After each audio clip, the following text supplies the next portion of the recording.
Assalamualaikum warahmatullahi wabarakatuh. Waalaikumsalam warahmatullahi wabarakatuh. Jadi di kesempatan kali ini terima kasih kepada teman-teman yang telah memberikan ruangan waktu untuk berbagi, nggak usah pakai bapak dan kita berbagi nih. Materi, tapi sebelum lanjut ke materi, kita harus tahu ini terobosan tujuh pembelajaran ini seperti apa supaya terobosan pembelajaran ini terarah. Nah, jadi ini nggak usah tulis, bapak ini mau baca ini. Jadi tujuan pembelajaran yang pertama itu peserta didik mampu mengimplementasikan nilai-nilai positif dari perjuangan Wali Songo dalam menyiarkan Islam. Yang kedua, ada peserta didik mampu menjelaskan biografi dari Wali Songo. Yang ketiga, peserta didik mampu menjelaskan peran Wali Songo dalam mengembangkan Islam di Indonesia. Dan yang keempat, peserta didik mampu menjelaskan keberhasilan dalam menyebarkan Islam di Indonesia. Nah, nggak lupa nih berdoa.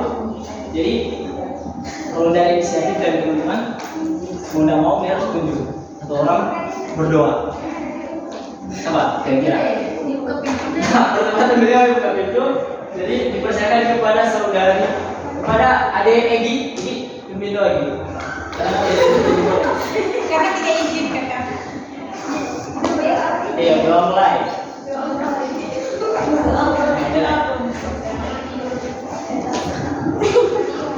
Sebelum kita belajar pada pagi hari ini, kita berdoa mulai. Bismillahirrahmanirrahim. Alhamdulillahirabbil alamin. Arrahmanirrahim. Maliki yaumiddin. Iyyaka na'budu wa iyyaka nasta'in. Ihdinas siratal mustaqim. Siratal ladzina an'amta 'alaihim ghairil maghdubi 'alaihim waladdallin. Amin. Baik, terima kasih kepada adik Egi. Ya, kita masuk langsung ke materi dari Wali Songo dalam dakwah Islam Indonesia, khususnya di Pulau Jawa. Jadi sebenarnya 9 tokoh ini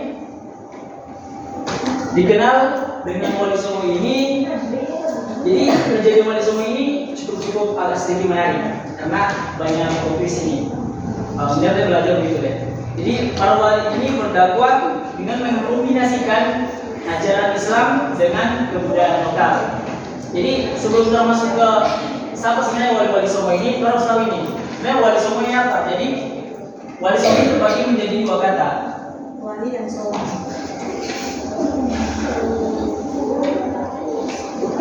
Yang pertama ada wali. Yang kedua ada.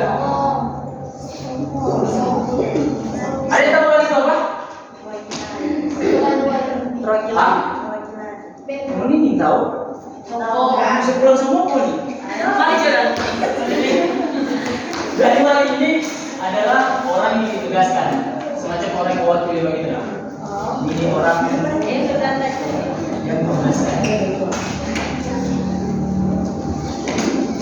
Sedangkan Songo dalam bahasa Jawa itu berarti nah, jadi bisa disebutkan Wali Songo ini merupakan 9 tokoh penting atau ulama yang ditugaskan untuk menyebarkan Islam khususnya di Pulau Jawa. Jadi awal kisah ini, zaman dulu ini. Jadi awal kisah Wali Songo, awal kisah ada yang Wali Songo ini bermula ketika mungkin kematian pertama Sistia. Awalnya itu pada saat berdagang di abad ke-9. Jadi awalnya para pedagang-pedagang ini dari segala penjuru dunia, ada yang dari Pasar, ada yang dari Irak, ada yang dari Vietnam, ada yang dari segala macam penjuru dunia itu datang ke pesisir tanah Jawa untuk melakukan perdagangan. Nah, sembari perdagangan pada abad ke-7, sembari melakukan perdagangan, mereka mengajarkan Islam, tapi sebenarnya mengajarkan Islam tidak langsung ke dalam Islam itu sendiri, melainkan hanya DP bisa bilang saya DP kuli-kuli gitu. Kalau dia bahasa orang ini tipis-tipis alam. Tidak langsung ke dalam. Nah, dia hanya jadi pedagang-pedagang ini kayak cuma skill-skill gitu, cuma sedikit dari kuli-kuli Islam sendiri. Tapi dari skill kuli-kuli sendiri ada beberapa orang yang masuk Islam. Nah, kemudian pada abad ke-14 Masehi datanglah rombongan ulama dari segala penjuru dunia untuk melakukan dakwah.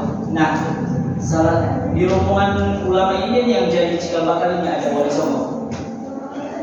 Sebenarnya awal dakwah dari 9 tokoh ini, sebelum itu sebenarnya ada ulama-ulama yang berdakwah dari Sabang sampai Merauke. Cuman yang khusus di Pulau Jawa kan Wali Songo ini, gitu.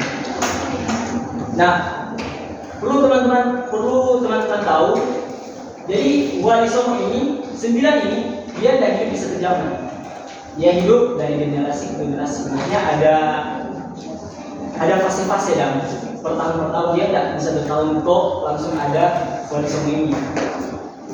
Berikut dari 9 Wali Songo ini ada keterkaitan hubungan. Maksudnya ada hubungan darah, ada guru murid, kayak cerita-cerita biasa. Nah, Wali Songo ini berdakwah dengan beberapa cara. Yang pertama ada pendidikan Islam langsung yang ada di pesantren. Yang kedua itu ada perkawinan dengan putri-putri raja. Nah, yang ketiga ada kesenian.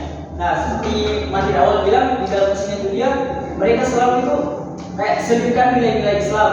Jadi itu gampang untuk mengingat terhadap masyarakat. Dari Wali Songo ini, berkat peran penting dari Wali Songo ini, kemudian mereka dinamakan dengan panggilan hormat yang dikenal apa? Sunan. Jadi sunan itu merupakan panggilan hormat. Ini panggilan hormat bagi dia. Jadi orang yang memiliki dedikasi yang tinggi terhadap seni raya itu biasa disebut sunan. Jadi, orang langsung masuk ke Wali Songo pertama. Ini dipilih semuanya. Jadi Wali Songo pertama itu ada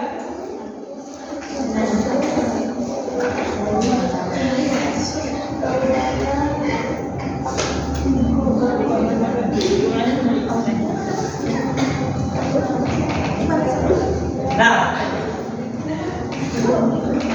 teman-teman tahu Maulana Malik Ibrahim ini itu merupakan salah satu rombongan yang kita bilang tadi ya. Yang pada tahun 15 awal itu, Maulana Malik Ibrahim ini salah satu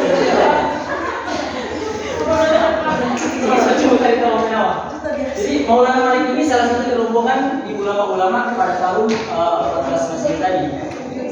Nah, Maulana Malik Ibrahim pertama kali menginjak kakinya itu di Desa Leran, Kabupaten Gresik, atas dikasih dari wilayah Kabupaten Gresik.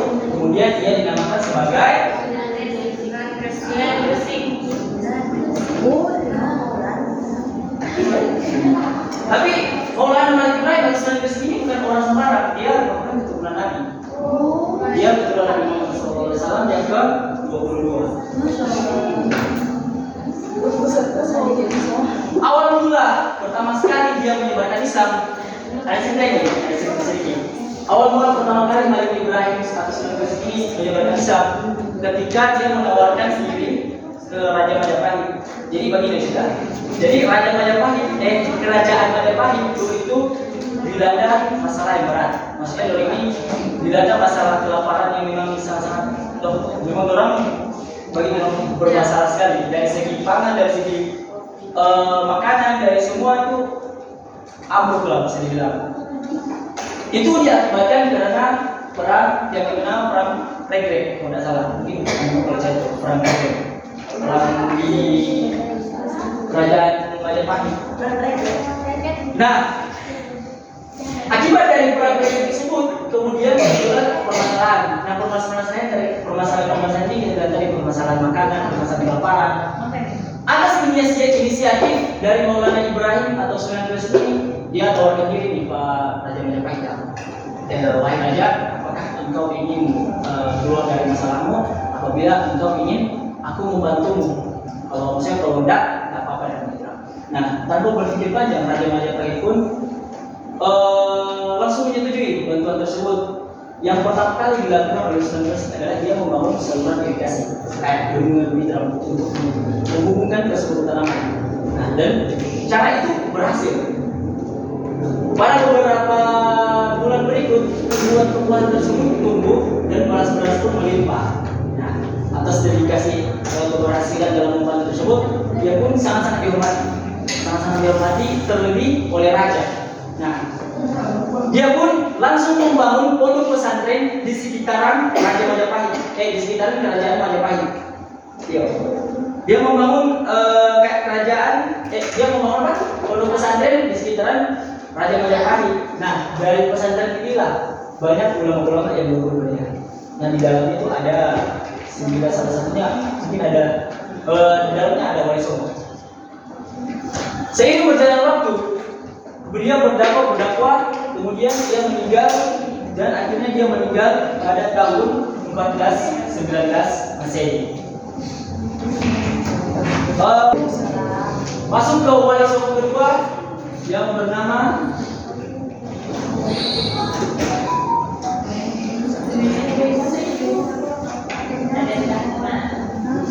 Raden Ahmad. Bukan tahu siapa ini Raden Ahmad? Ah? Betul, dia senang betul.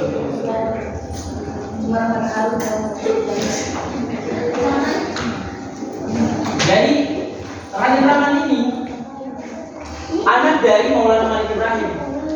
Maksudnya Sunan Gresik anak Pak ini Sunan Ampirnya dia. Nah, jadi bisa begini. 13 tahun sebelum ke Tanah Jawa. Jadi Sunan Gresik ini pernah pergi di Kerajaan Campa yang di Petra.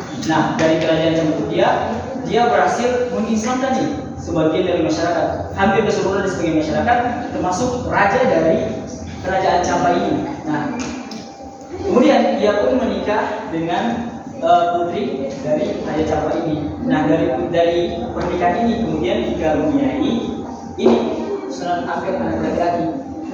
Nah, seiring berjalan waktu tumbuh dewasa, jadi Sunan Gresik ini kemudian setelah mendapatkan anak laki-laki dari tempat ini, dia langsung pergi ke Tanah Jawa untuk melakukan dakwah. Nah, setelah dewasa, Raden Ahmad ini suka mau meneruskan perjuangan dari DP Bapak ini dan di Sunan Gresik ini, yaitu berdakwah. Nah, kemudian dia pun pergi ke Tanah Jawa. Dia pergi ke Tanah Jawa dan membangun pesantren di daerah Ampel Denta. Itulah mengapa dia dinamakan sebagai Sunan Ampel, karena dia berdakwah dan dia membangun pesantren di Ampel Denta. Nah, peran dari Rahmat ini memang sangat-sangat signifikan. Teman-teman tahu, dia ini dikenal ini terlibat dalam pendirian kerajaan Islam pertama di Indonesia. Teman-teman tahu apa itu kerajaan Islam yang ada di Indonesia? Yang tahu angkat kaki pula. Dan apa kira-kira? Tadi materi kedua sosial. Kerajaan pertama sekali yang di Indonesia. Kerajaan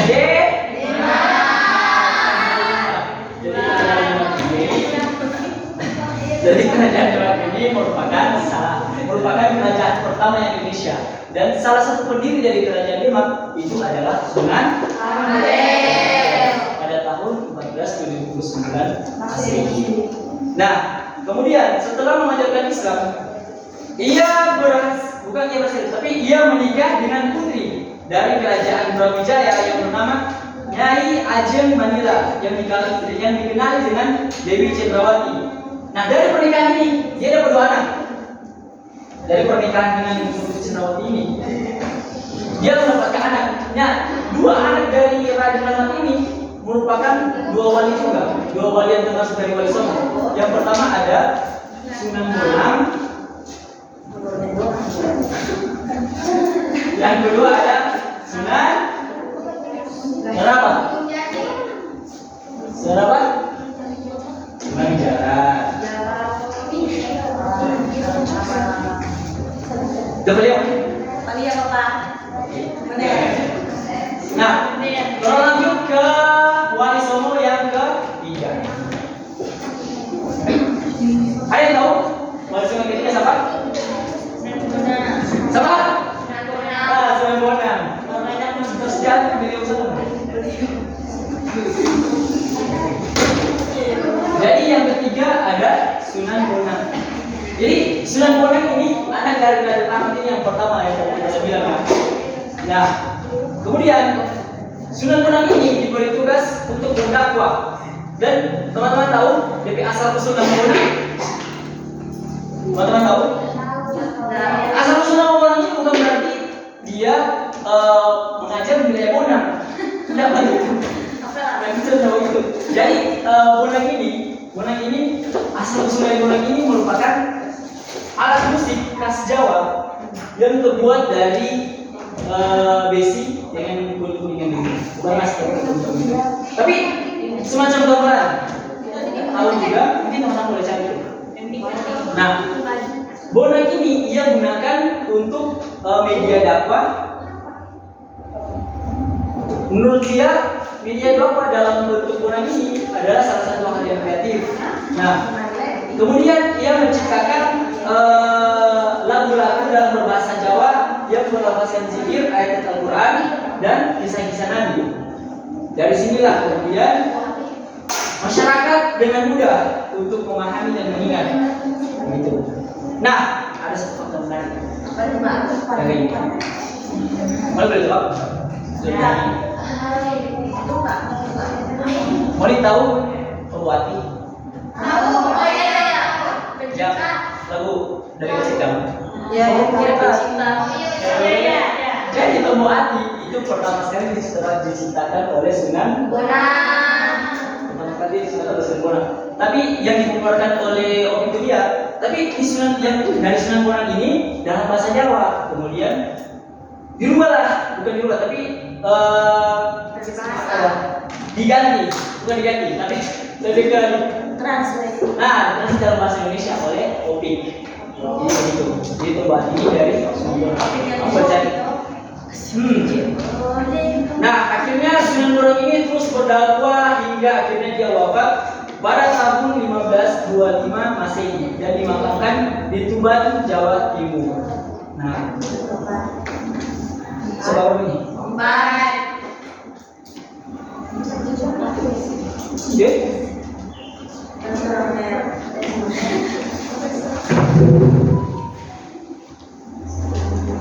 Ada yang tahu yang belum siapa? Sunan Jaran.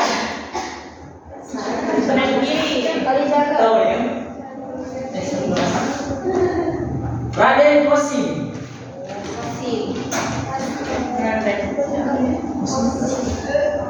Kosim. Siapa yang Raden Kosim? Sunan Jaran. Sunan Jaran. Zaman begini politik ya. Berbagai. Jadi Sunan Jaran ini merupakan anak terakhir dari Sunan Bonang. Nah, jadi Sunan Jaran ini dari kecil yaitu memang dikenal memang cerdas, pintar, berani begitu. Nah, setelah menguasai agama Islam, beliau ditempatkan di desa Jaran. Aku tahu berarti.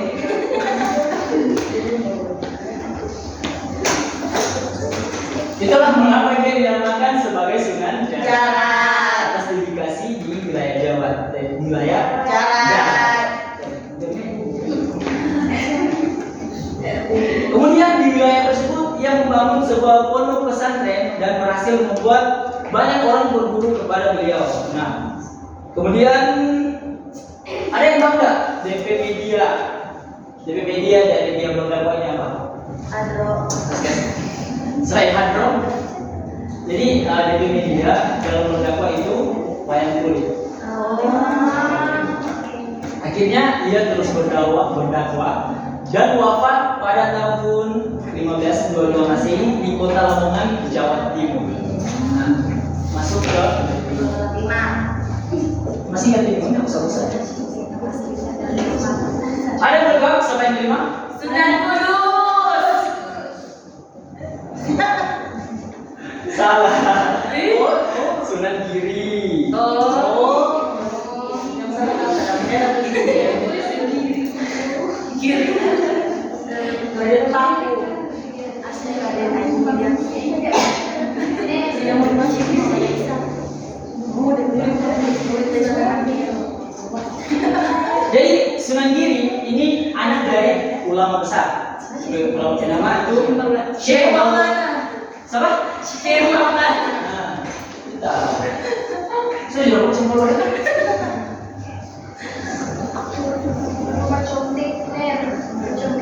Nama mana jaga diri.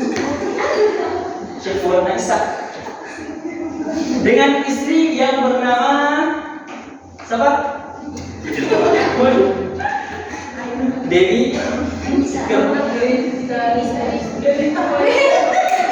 Dewi.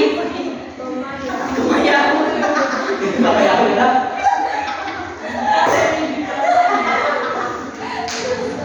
Dewi sekretari. Ada profesi, ada profesi. Jadi apa? Syekh Maulana Ishak ini ternyata Murid dari Sunan Ampel. yang belum lulus apa? Syekh Maulana Ishak ini itu saudara kandung dari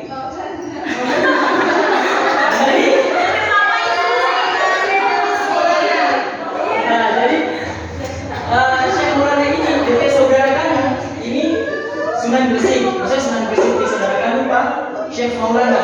Artinya dia dari sepupu Pak ini Raden Pak ini kan? Nah, jadi Raden Pak ini ada masalah, ada sedikit harukan. Jadi waktu kecil, waktu bayi, dia itu dibuang di laut. Tanpa sepengetahuan dari pada mama, pada ibu. Dia dibuang ke laut. Kerajaan-kerajaan yang ada di situ waktu itu, kerajaan dari dunia, yang bernama Kerajaan Belambangan, itu mengatakan kalau dia ini sebenarnya kata sumber penyakit. Karena penyakit ini melanda banyak orang, akhirnya dia pun dibuang ke laut. Tapi alhamdulillahnya dia itu masih selamat. Yang diselamatkan oleh seorang wanita yang bernama Nyai Gede Pinati, yang merupakan kepala dari pelabuhan kerajaan.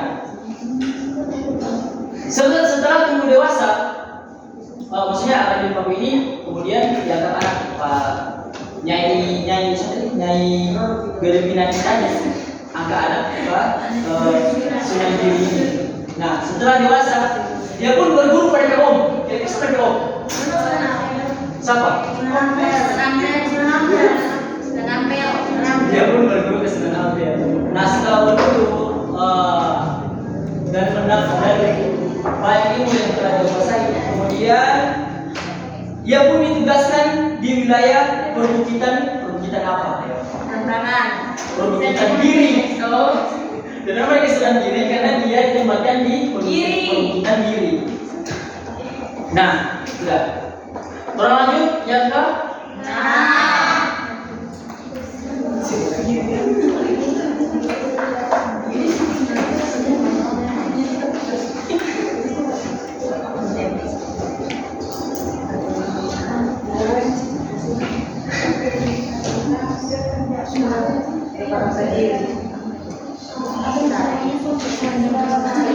Ada yang tahu?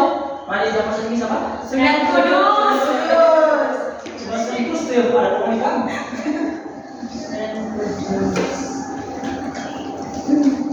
Nah, ada yang tahu tak kalau Sunan Kudus ini? Sampai kayak dia menamakan Sunan Kudus. Sebelum dia pernah belajar. Jadi Raden Jambar Sadikin ini itu merupakan bangsawan kerajaan Demak, yaitu murid langsung dari Sunan Ampel. Nah, dia dinamakan Sunan Kudus karena Wafat di Kudus.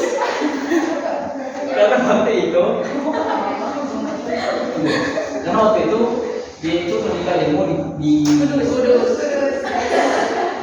bukan di Kudus, di Baitul Maqdis.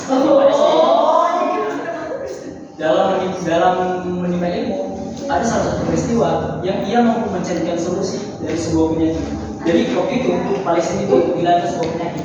Nah, dari penyakit tersebut yang berhasil mencari solusi adalah Raden Jambar Sadi atau Sunan Kudus ini.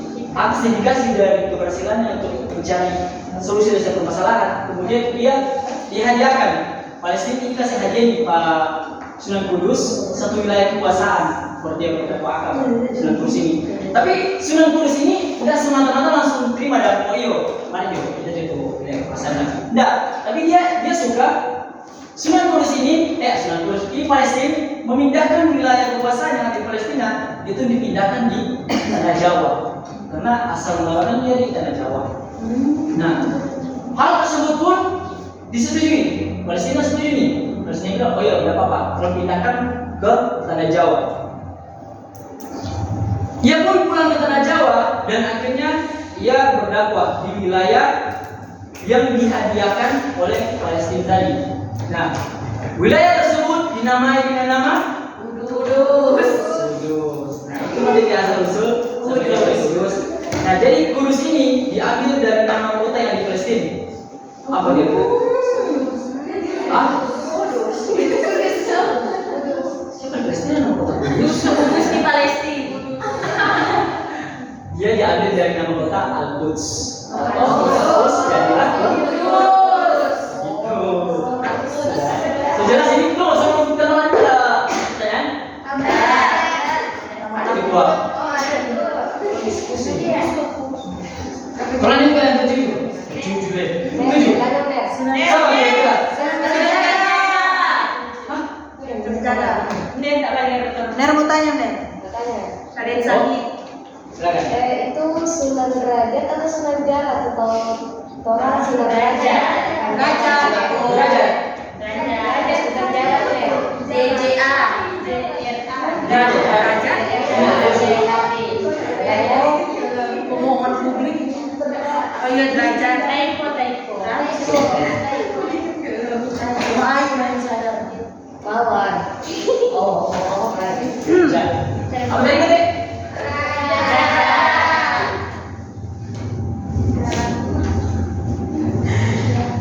Apa kira-kira yang dituju? Kalau kita atau ada pertanyaan lain? Yang ketujuh apa kira-kira? Sunan Kalijaga. Salah. Raden Said. Ah. Jadi kalau tujuh dari nama Raden Said. Iyo. Sinta.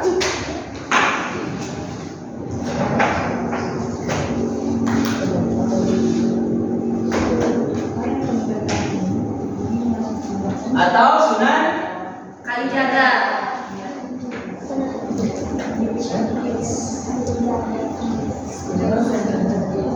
Nah, Sunan Kalijaga ini konon diberikan oleh DP Guru. DP Guru yang pecinta tumbuhan tadi siapa? Saya ambil pecinta. Sandona.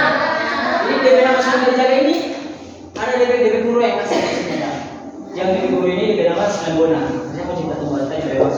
Nah, jadi DP setiap ini sampai siapa DP nama Kalijaga? Jadi pada waktu itu konon Sunan Bonang ini rupanya mau dipelen-pelen. Jadi Sunan Bonang ini menancapkan apa? Semacam tongkat di sebuah kali. Jadi tongkat ini kita tidak tahu pasti di alasan sebenarnya apa. Nanti kita mau cari. Jadi DP ini yang pasti itu Sunan Bonang menancapkan sebuah tongkat di kali dan dia menyuruh Sunan Kalijaga ini atau Raden Mas ini untuk menjaga tongkat tersebut untuk selalu berdiri selama 3 tahun. 3 tahun. Ya mungkin teman-teman pernah mendengar itu yang sampai orang bilang Sunan Kalijaga nggak sholat. Jadi kita ingin tahu nggak senang. Tapi Sunan Bonang ini disuruh Pak Sunan Kalijaga ini untuk menjaga tongkat tersebut. Nah, dari dedikasi Sunan Kalijaga ini, ia pun dikenal dengan sebutan Jago Kali atau penjaga kali, yang kemudian berubah jadi Kalijogo, jadilah Kalijaga. Ia pun mendapat julukan sebagai Sunan Kalijaga. Nah, Sunan Kalijaga ini ia menggunakan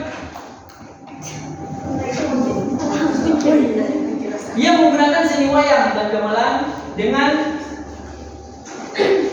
menyisip kalimat-kalimat syahadat. Tapi dalam sisipan kalimat syahadat yaitu setiap penonton yang untuk menonton pertunjukan wayang tersebut dan sisipan kalimat syahadat itu tidak pernah sekali itu tidak pernah menyuruh dari penonton ini untuk mengucapkan kalimat syahadat.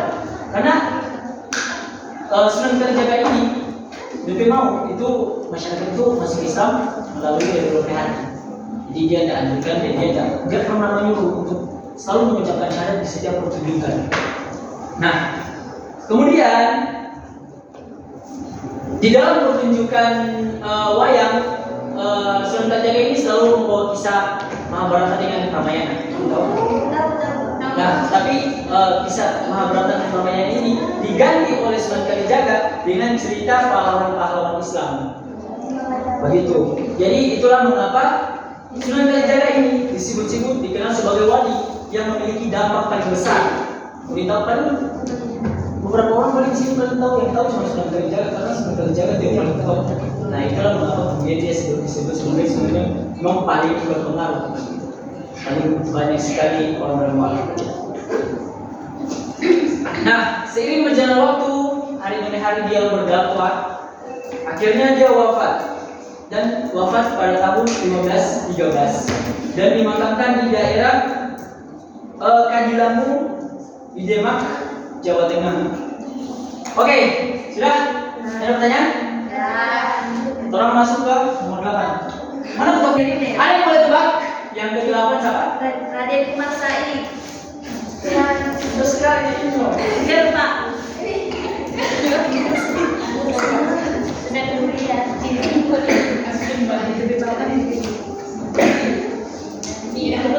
Raden Umar Said atau Sunan apa? Sunan Muria. Yang tahu? Sunan apa? Muria.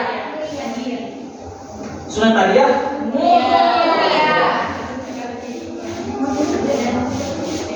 Karena siapa yang bernama Sunan Muria?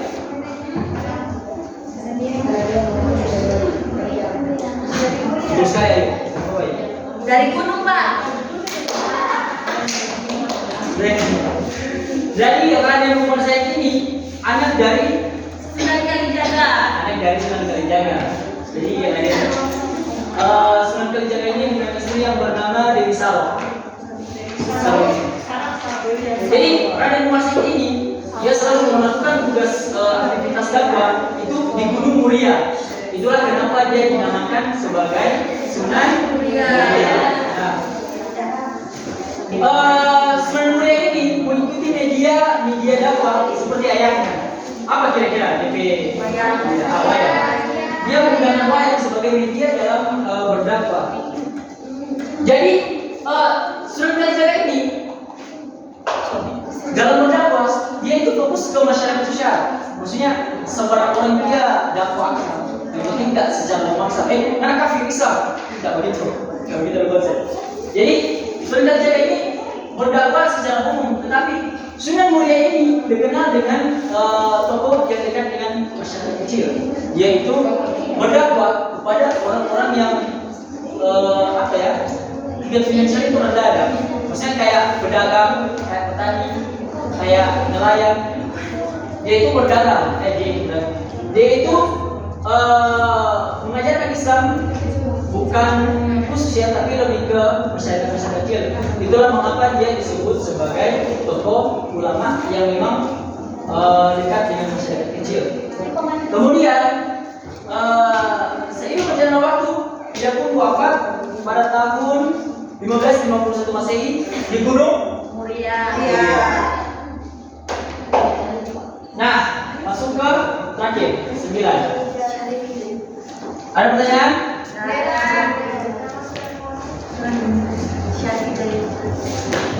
Siapa kira-kira yang 9? Syarif Hidayatullah.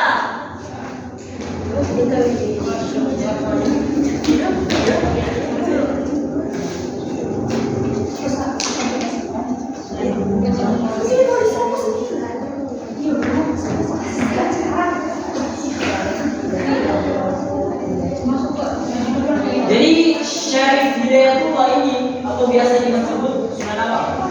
Gunung Jati. Sunan Gunung Jati.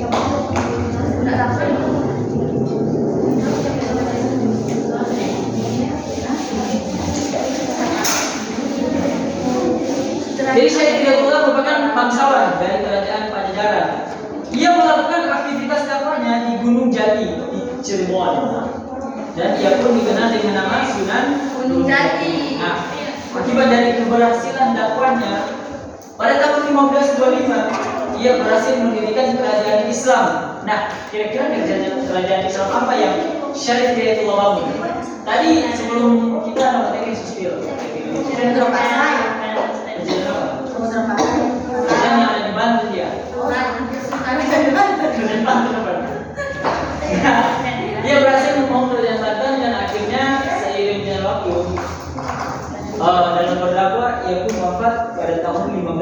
Masehi di usia yang ke 118 tahun. Kemarin kita lengkap. Nah, lanjut jam 10. Oke. Sekian. Ini video. Ini. Ini tuh berdua jual sih.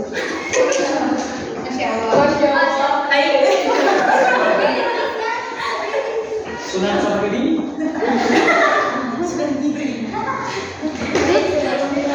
Pembelajaran kita berdoa dimulai. Berdoa selesai. Oke, terima kasih teman-teman. Sini Bapak ada meeting di terima kasih telah perhatian. Nanti setelah ini mengajar bab 12 ke 11. Oke, terima kasih. Assalamualaikum warahmatullahi wabarakatuh. Bye.